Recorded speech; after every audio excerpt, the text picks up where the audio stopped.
Hi everybody, how you doing? I'm doing a video for those of you who are due to give birth in the next few weeks.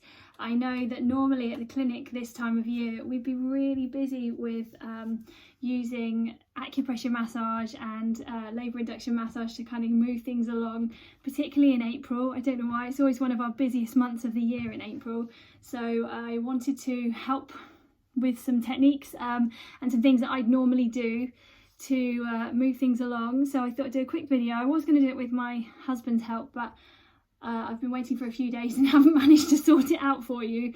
And then it occurred to me that I could show you some of the points on myself. And I've also got my daughter sat here who's going to provide me with her lovely feet rather than me trying to get them up in the shot to show you the points. So I'm going to use her feet when I need to show you a few points as well. So the main idea with the acupressure massage, as well as acupuncture and treatment, is that the idea is it's Chinese, comes from Chinese medicine, and the points that we press and work on can help to stimulate the cervix. They can also help to provide pain relief, and also if you are stressed and anxiety, can also be used as points to kind of calm as well. The main idea is that the energy channels or the meridian lines that run through your body, they're symmetrical lines. There's 12 meridian lines, both equal on both sides, so the points match up on both sides, and the points are named because of the meridian lines they run on, and then are also given numbers, and these points are what we work on to use for the acupressure massage and to help with, as I said, with stimulating the points, and also with providing pain relief and with calming and anxiety.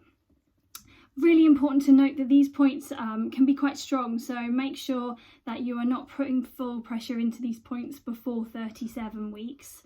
They can be used really efficiently through labour. They can also be used after to help as well, but the main sort of points that we do is from 37 weeks, just to kind of try and help to stimulate things.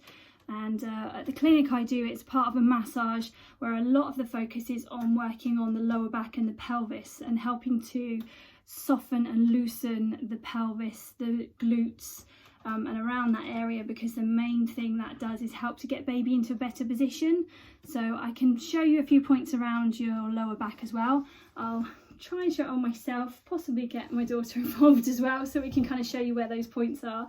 So if you ideally want to get your partner involved so that you can get them to use some pressure and use some massage, but for now I'm going to show you the points myself as well. So as I said, some of them you can work on yourself. So the first point that I'm going to show you is large intestine 4, which you will find on your hand, in the triangle-y part of your hand, both sides. As I said, those meridian lines run on both sides of the body symmetrically. What we're looking for is that kind of triangle fleshy part in between your thumb and your first finger. The best way to do it is using your thumb, and I'm just going to try and locate that point by finding that sort of fleshy part in between the thumb and the first finger there. What I'm doing is putting the pressure in towards my wrist and my arm, if you like, rather than pushing down away.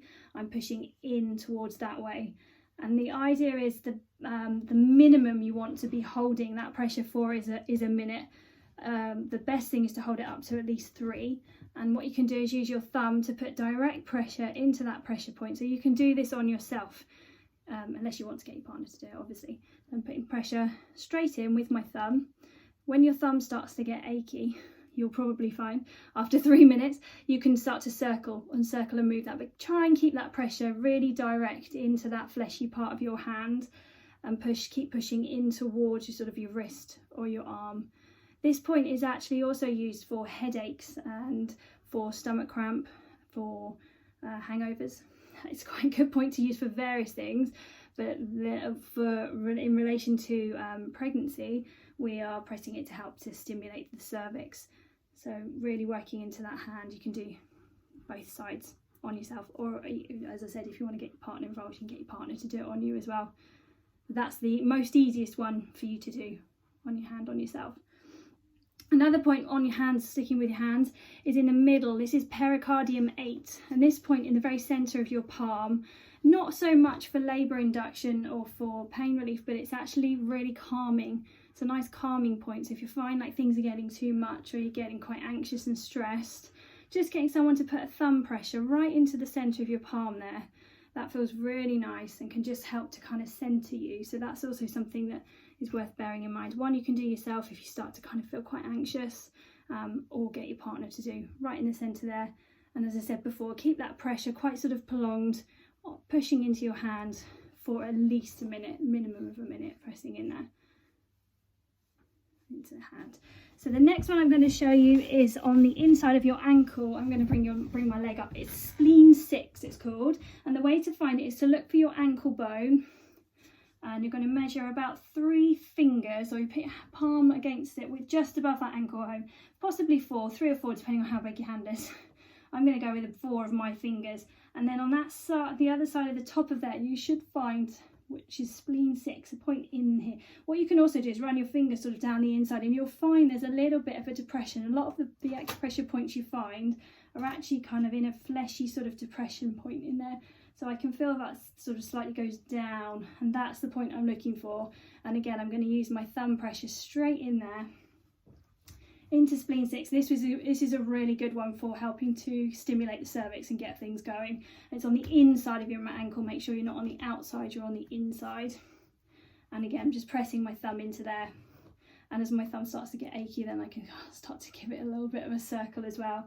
Just really helping to kind of keeping that pressure on in here. Obviously appreciate if you're pregnant, this is probably not the most comfortable, or whether you can even get into this position. So this is definitely one to get a partner involved in, so that you can lay back and let them do it for you. So just because I'm doing it on myself, just so I can show you, but definitely for sure get someone involved to work on the point on here, and you can work into that point just above your ankle.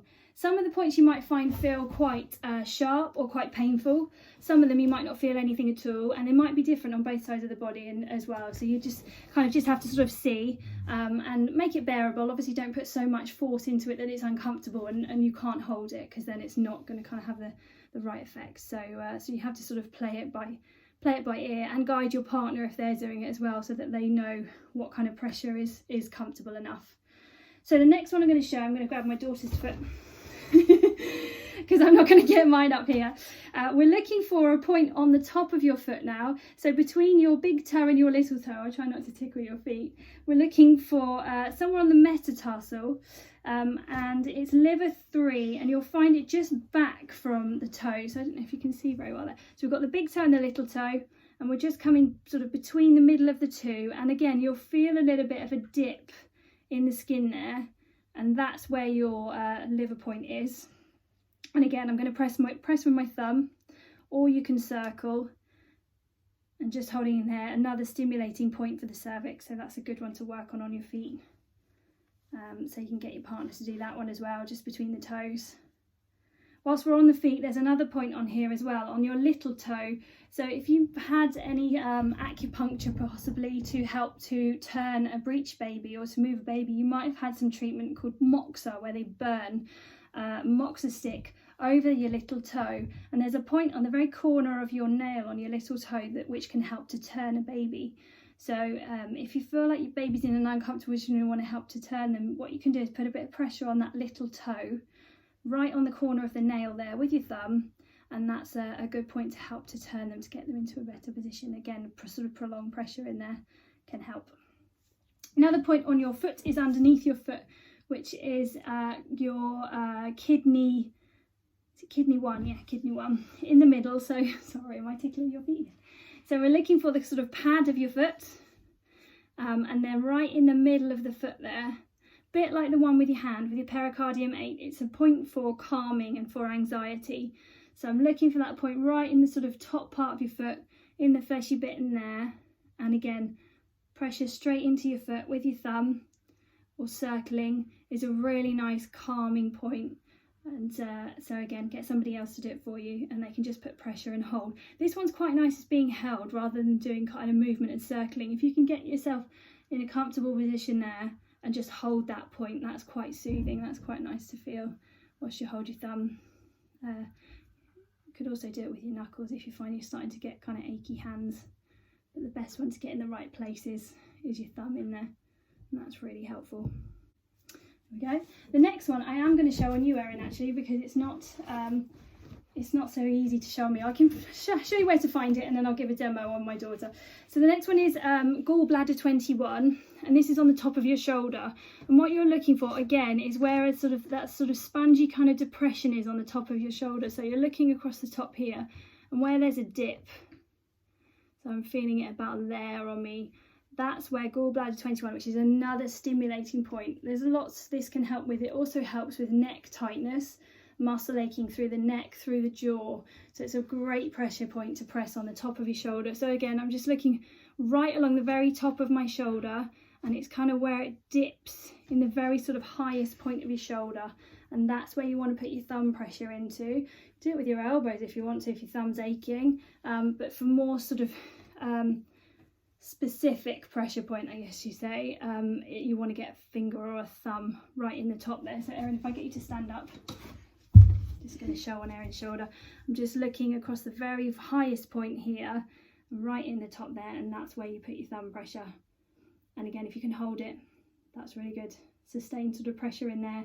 You can circle this one as well, or as I said, if you want to kind of get a bit of pressure with an elbow, that's really useful. So kind of get in the top there, thank you. To work on those points as well. The next thing that as I said, I focused on a lot in the clinic is working on the sacrum and the lower back. In fact, come back for me, Erin. You can stand that way. Oh, can we see you? Maybe not. Can you sit on the ball? Can we see you? Oh, there we go. Lean on the table there for me.